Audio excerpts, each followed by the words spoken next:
How do we do this again? I know. That's what Forgotten. happens when you go on holiday. That'll make the cut.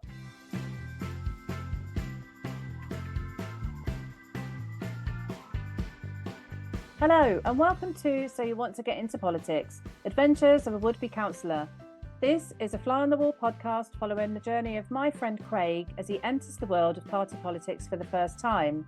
I'm Rachel, and I'm a local resident of Bedminster and a town councillor. And I'm Craig, and I hope that you, the listener, will learn how I can represent you and what I'm about. Rachel, how are we going to do it? Well, we're going to do a weekly Q&A, hopefully picking up questions from our listeners. £16,000 in grant funding from Dorset Council to support the CB3, and we can talk about local issues.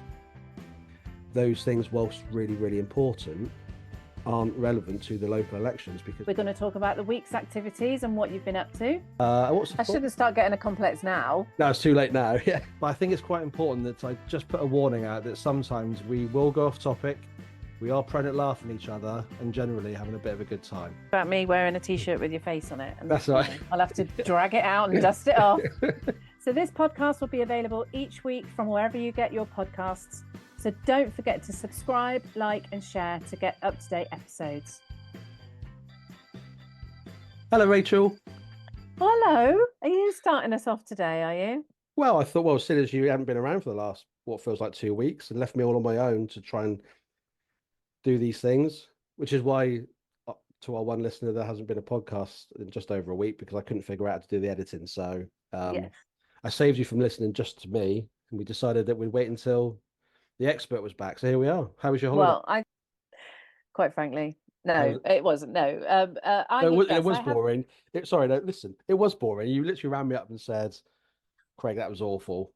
Just wait until I'm back from Edinburgh, and then we'll get the show back on the road." How was Edinburgh? It was very good, actually. Went to see Hamilton. Very good. Nice show. Yeah, really, really good show. Well, but while I've been away, there's been loads of exciting things happening, and I've missed a lot of the stuff that's been happening from town council related things. Yeah. That you've been there flying the flag. And tell us about all those amazing things that have been happening. No, we've had a few bits of really good news, which is great to share. So the first thing that's sort of been released in a bit more detail is the £60,000. That'd be good, wouldn't it? £16,000 in grant funding from Dorset Council to support the CB3 and its core revenue costs, which is brilliant. So that really helps with sort of safeguarding the bus for the future, and it's also meant we've been able to extend the service into South Parrot. So South Parrot will have a bus service again, which is great. So that's really good news, isn't it? Yeah, no, I'm really pleased, and it just made sense. It didn't take too much sort of work on the timetables and things to make it happen. So it shows that these things can be done if you roll your sleeves up and get involved. Well, and for our international listeners, just explain the benefit and why that's important. Because they won't know about little old Dorset. No, well, the CB3 was originally sort of come into being to replace a regular Saturday service that was cut. But the other core purpose of the CB3 is to link the rural villages with Bedminster, Crewkerne, I think is how you pronounce it, and Bridport. And South Parrot is a village that is kind of on the run, but wasn't included in the service. So there are a couple of residents in South Parrot that do use the bus, but they have to sort of get a taxi or a lift to Crewkerne to then sort of connect with us. But for us to go into South Parrot and back, it's a kind of 5-minute country lane. So I was talking to a colleague about it, and somebody on the bus at the time literally said, "Oh yeah, I come from South Parrot," and the rest is history, really. Quite a few residents fed into me their interest around rural connectivity and buses, and it's one of my kind of key priorities as well, and it just made sense.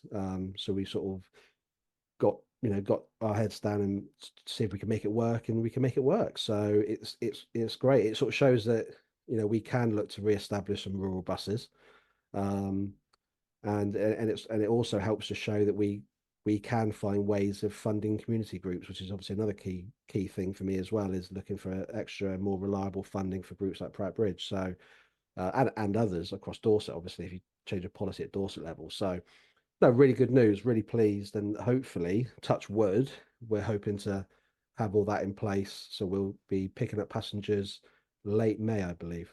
Yeah, it's brilliant. So So that's that's one thing that was in the paper. What yeah, else? that was one piece of good news. Second bit of sort of nice news coming that came through on Friday for the benefit of Mosterton. Actually, this is work that Rebecca Knox, obviously the current councillor, has been dealing with Dorset Council following obviously the tragic accident that happened in Mosterton. And one of my, again, a key thing for me is road safety. So Dorset Council updated Rebecca, and then obviously Rebecca updated myself and local councils that the speed limit in Mosterton has been reduced at the north end of the village. So there'll be a buffer between that kind of national into 30. So as of May the 17th, I think it is, residents up there shall see a new speed limit signs going up. So it'll go 60, 40, 30. So it's great news. Really pleased that the Rebecca's sort of started that off, and I'm hoping that I'll pick up that work and carry on because Mm. there's more to be done in Mosterton, in particular, kind of the south end of the village, and looking at safe crossing points for the school. And again, that's a local priority. So I'm hoping that's the start of a continuation of improvements that I'll be able to make taking over from Rebecca. So that was the second thing, which is really good. The third thing, we had a civic event at the public hall last Friday where I had the absolute honour and real privilege actually to host the honorary townsperson event. Not only did we have one new honorary townsperson join the board, but we actually had four. So Mm. that was brilliant. Recognizing really, local people that have done so much really good work locally for different charities and causes and things. So yeah, I really enjoyed that. It was really nice to see nearly 100 people from Bedminster came along to the event to just recognise those new honorary townspeople. So that was a really nice event where I dusted off the suit. Rach, you missed the I did. I was absolutely gutted. I was flying back from Edinburgh and I just yeah. wasn't able to get there in time. And I'm absolutely devastated because it would So have been one of the fun things to have been able to have been a part of. And yeah. unfortunately, I had to send my apologies, but I hear it was a good thing. So if for nothing else, for those kind of wavering voters, there is proof now that I do sometimes sort of wear a suit and I can I can Yeah, I can be a bit more formal. you can. Um, Although I think somebody on Facebook on a post or a picture made a comment about this is typical Craig, no fancy suit, just rolling his sleeves up and getting on with it or something. And I was taken back by somebody making the effort to say that nice thing about me, but it did give me a bit of a complex that maybe I should smarten myself up a little bit because what's the I fourth? shouldn't start getting a complex now. No, it's too late now. Yeah, the fourth thing we had this week as well was the annual parish meeting, Yep. which I chair, and that's obviously an open meeting to the town. It's not actually a council meeting, but it is an open meeting for anyone to come along and ask any questions they want. And again, when I was really pleased and to be part of recognising some of the young people as well. So Pride Bridge were there handing out some awards to some of their local patrons, which was fantastic. And Bedminster School were also there with some awards for some of their pupils. So I was really glad and really pleased to be part of that process. And, Do you mean recognizing the efforts of the young people as opposed to actually recognizing the young people? recognizing the efforts. Yeah, nobody recognized the actual. We don't know where they came from. Could have been Colfox. I Uh, recognize you. yeah, I recognized you. Well done. Have a certificate. No, no, that was nice though. It was nice. Yeah, good. So that's one of the things I like with that. The two things I like with the annual parish meeting, and that it was my last one that I'm chairing, which was a bit of a shame, bit sad, I suppose. Is I'm chairing the last of things now. In the last few, Yeah. this is all the last of everything. The two nice things I like with the annual parish meeting is there's always a section where we recognise young people from the school and schools and Pratt Bridge. That's always nice. And the second thing is that members of the public come along and they can ask any questions they want. And we had Mm. a few really good questions. I thought I'd relay them to you because they were that good. I thought I'd answer them twice. Great. Like what then? A member of the parish asked a question around doctor numbers in the town, and made a point that they felt that we were short of doctors. And I know that this is a bit of an issue with Jan Barton. I think Jan Barton are missing a doctor, and I think the other surgery are sort of low numbers as well. Barton House, do you mean? Oh yeah, Barton House, which is in Jan Barton car park. I think Yes. yeah. Yeah. And actually, it was quite useful because our local MP Chris Loader was along, so Hmm. he obviously was directed the question more than me.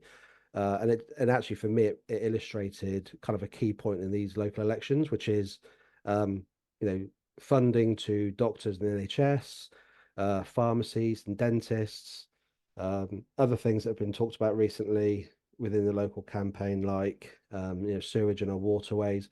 All these things are really important subjects.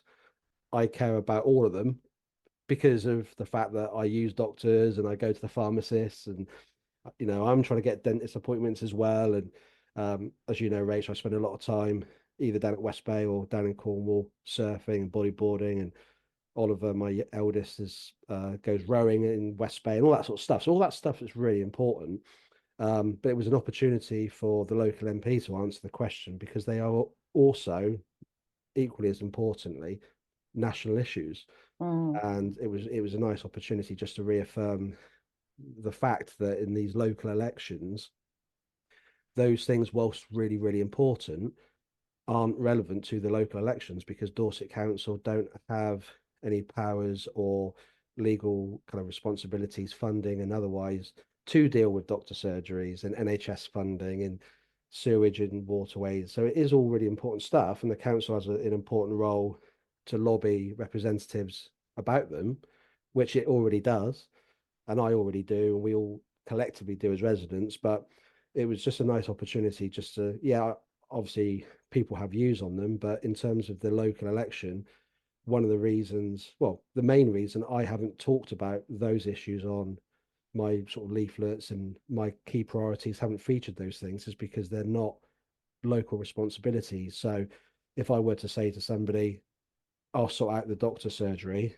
the reality is it would be what's the term they use? A misinformation. It would be a lie Mm. because Yeah. because Dorset Council can't influence those things. So if I Mm. if I have pledges to fix surgeries and pharmacies and GPs and waterways, it'd all be a lie because it's not what the local elections are about. So um, that was one question which the MP uh, answered, and that's his job. So Yeah. that's what he should do. Do Um, you think people are concerned about the infrastructure around development with regards to this kind of thing as well? Yeah, well, it brought up a second really important question as well, which was around infrastructure that kind of led off from the conversation about GPs, Mm. um, and concerns around the infrastructure of the town, in Bedminster in particular, around development that is proposed in the near future along the Broad Windsor Road. Um, and again, actually, that it gave an opportunity for me to try and explain how there are things in place that can sort of help with those issues. So when large developments are proposed, developers pay some taxes, and they're called CIL payments, Community Infrastructure Levy. It's a certain percentage, and that goes to Dorset Council, and that money is then used to pay for infrastructure.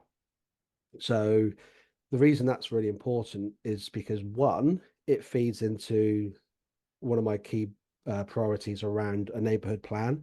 Because if Bedminster has a neighbourhood plan, it gives Bedminster, one, the power to influence the type of development it wants, and two, more money from infrastructure levy. Because if you have a neighbourhood plan, it brings a higher rate of community infrastructure that's paid. Right. And the second reason it was a nice opportunity to talk about what we can do with that money is that community infrastructure levy can't be used for want of a better word, wages. So you can't buy two more doctors with community infrastructure levy. That's an NHS funding thing. But if it was decided in the future that maybe a local school needed to be extended, or we needed to extend the doctor's surgery, or we needed to make a road a bit wider, all these sorts of infrastructure type questions, there's money available to pay for it. So actually, 2, 3 years ago, I met with the developers, and within the plan, they've proposed to build a really nice kids park. But I want to. At the time, I suggested that the kiddies park is lovely, but we're surrounded with green fields. We've got a really nice park in the Memorial Playing Field, but Yeah. what we'd really like is some more community space. So what about building us a new community centre? Because I know in the past from talking to Prout Bridge and Paula at Prout Bridge when I first became chair that they are slightly worried and they have a concern that their landlord is Dorset Council, and it'd be nice to have their own home. And that's exactly the sort of thing that I would want to do through community infrastructure levy. Mm. And as a ward councillor, that's kind of your bread and butter, really. It's one of those kind of key things that you can help to influence. So things like maybe a new community space, safe crossing areas outside primary schools, which is right on my radar. All those things can be funded through community infrastructure levy, which is why I talk about neighbourhood plans and stuff like that. So it's two really good questions that was enable me to say, yeah, this stuff's really important, but it's not about that's not a local election thing. It's just about recognizing what this election is really about and what the national picture is about, and also to talk about different ways and how we can practically use a bit of money to do things like community spaces and safe crossing points and all that kind of stuff. So it was a really good meeting actually, and as we always say every week when we record these, more questions the better. It just helps you to sort of articulate yourself a bit more, doesn't it? Well, it does, and it Explain obviously things. gives you an insight to what people are thinking and worrying about. And I mean, I know you choose not to say anything against the other parties and candidates that are coming forward, but I've had a leaflet through the door from the Reform Party, Yeah, and there's nothing on there about anything local. And I think this is the thing that is just so important, to remind everyone about what you're aiming for, and yeah, it's this local focus, isn't it? Even to the point where you're looking at what else can be done in Bedminster and yeah. thinking ahead where the community centre when the new development starts. Obviously, if it starts. Um, so yeah, it is important. It's important to hear what people are saying. Yeah, and I think the main thing that I've had I've really tried to up my game in the last couple of weeks, and speaking to more people on the door as well. And actually, the two things I've taken away from talking to more people, on the doorstep is that, and that sounds such a cliche, doesn't it? That sounds like such a politician's thing. Well, on the doorstep, I've been told, but on the doorstep, I've been told. No, it's Yeah, but how many politicians spend 20 minutes talking to their I people know. on the doorstep? I've already spoke to three people. Um, no, I mean the two main takeaways I've had from my experiences so far is that not very, very, and I'm not just saying this because it suits, but I genuinely mean it, hand on heart. Very few people have mentioned anything to me around concerns on national issues. I Mm, genuinely think most people completely understand the roles and responsibilities of um, Dorset Council. Uh, and I think the second thing I've really taken away from it as well is that looking at or speaking to people that have said to me, well, the NHS is a mess or whatever it may be, is having that honest conversation where I've said, well, I don't disagree with you. Yeah, you're right. But, within my ability to control certain things, this is a local election. And every person that said a concern on a national issue have always said, oh yeah, I know, well, I know it's a local, I know this is local. mm. Um, and then and again, just looking at the stuff that other parties are putting out there, that it's their campaign. They can do what they like. It's fine, but I think that nobody's really talking about local stuff. No. Most people are talking about certain national issues, and it I fear will just result in disappointment because, like I said, it's not a local. Um, Dorset Council aren't responsible for NHS funding. So if others are running a campaign based on those sorts of things, they're just going to let those people down who vote for them. Without Yeah. sounding, I don't mean to sound too aggressive on it, but that's the reality of it. Everything I'm talking about, I know is local stuff. I've got a plan of what I would do about it. And in half of those circumstances, I've already had some success. So I can kind of Mm. prove it works. Yeah. It's not that I don't care about the NHS, of course you do, but Dorset Council's not, that's not their thing. So yeah, it's been interesting. Mm. So yeah. Good. Um, where are we going Most of- from here? Where are we going from here? Week and a half left. Week and a half ish left. So kind of getting to the business end of things now. So for those listening, for our one listener, um, In Hillary, Russia. I think you've already pledged your support, Hillary. But if you're still wavering, um, postal votes landed on doormats last Friday. So hopefully, Rach, I voted for myself, unless I filled the form in wrong. Right. So my first message to those listening is make sure you read the instructions thoroughly. You should, Yes. you should have received your postal vote through the post. If you have, fill it in and get it returned sooner rather than later because I think it's a second class envelope. So the longer you leave it, if it arrives late, it won't be counted. But you can take it to the polling station. So if you think you're going to miss Ah, the so post, postal voters can still go to the polling yeah, station. they can, but Oh. not to vote, just to hand in your kind of Oh, sealed okay. envelope. So more information available on all the usual relevant websites. I can't think of anything right now, but yeah, you. I'm sure that information will be shared out soon. But yeah, so yeah, postal votes landed on doormats on Friday. So hopefully, hopefully lots of people have already um, voted for me. Um, but yeah, if you've coming back from holiday and you're thinking, oh, I might not make the post, you can hand in your postal envelope all filled in and sealed to the polling station.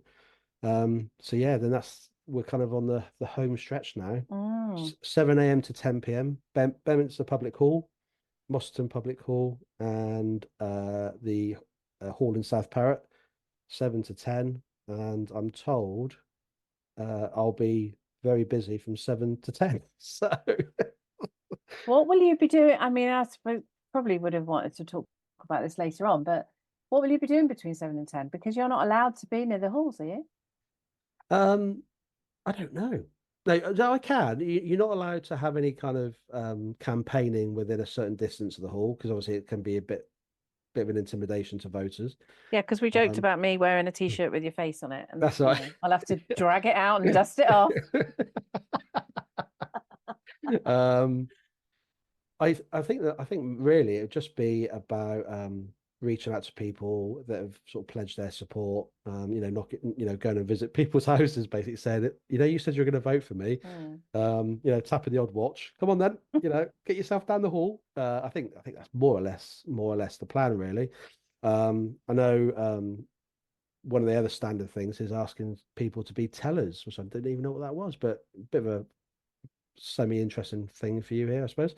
Um, when you go to the public hall to vote, you may well find a few volunteers outside asking you how you're voting and asking you for your polling number because I'm sure like Lib Dems, myself, and other parties, we take your polling number and say that you voted, and it's as close as we get to kind of predictions. Right, okay. So you might have a couple of volunteers, or even be me outside, just saying hi. How did you vote? And so that doing that, but yeah, generally it'd be just kind of knocking up the vote, as they say, and just reaching out to um, people that have sort of said they'll support me and making sure they are. Well, hopefully making sure they are. But I'm told it'd be a very long day and I'm not allowed any breaks. It closes at 10. Yep. When will you know? So I should find out on Friday the following day. The count takes place. in a hall in Weymouth. I can't remember where it is, but again, I've got to be there at 9 o'clock in the morning. And I'm told the vote will be in alphabetical order, which means Bedminster is second. So I'm hoping to find out fairly quickly. And then, yeah, I don't know what happens after that. Well, I mean, obviously, long term after that, I'll become a councillor, or I don't. But yeah, so the vote is sort of 9 a.m. So 7 to 10 o'clock on the Thursday. And if anybody wants to join me, you will find me in one of the local pubs having a beer at the end of Thursday. I actually bumped into Paul out and about when we were both knocking doors last week, and I did say to Paul, once it's all done at 10 o'clock, we'll have to share a pint. We'll have a pint together. Yeah, sharing a pint, that's a bit And then festive. yeah, that'd be a bit weird if we're sharing a pint, two straws. Yeah, Be like, yeah. there's a And obviously, vision. yeah, and obviously any other candidate that's on the ballot, they can join us too. We'll have a couple of drinks, and then Friday morning, 9 a.m. I've got to be somewhere in Weymouth, and yeah, I should know by the end of the day on Friday. If I am successful, I shall we'll have to arrange something because there's been a real small army of amazing volunteers locally that have been so supportive.